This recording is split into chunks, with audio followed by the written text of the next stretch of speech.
Brought to you by Penguin.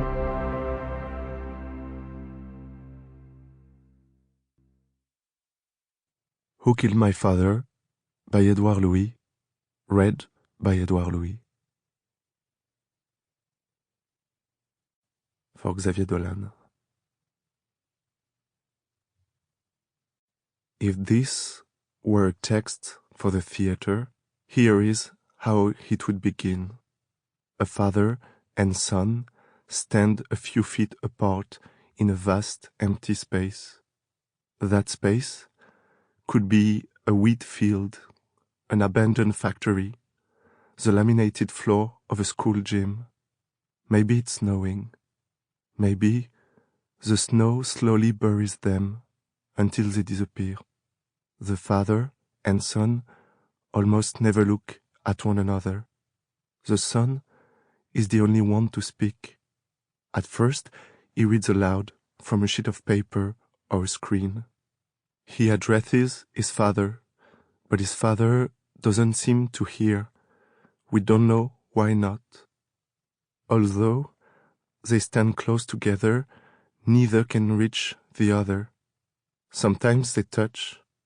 They come into physical contact, but even in these moments, they are apart. The son speaks, and only the son, and this does violence to them both. The father is never allowed to tell his own story, while the son longs for a response that he will never receive. 1. When asked to define what racism means to her, the American scholar Ruth Gilmore has said that racism is the exposure of certain population to premature death. The same definition holds with regard to male privilege, to hatred of homosexuality or trans people, to domination by class, to social and political oppression of all kinds. If we look at politics as the government of some living people by other living people, as well as the existence of individuals within communities not of their choosing, then politics is what separates some populations whose lives are supported, nurtured, protected from other populations who are exposed to death, to persecution, to murder. Last month, I came to see you in the small northern town where you have been living. The town is ugly and grey. The sea is just a few miles away, but you never go.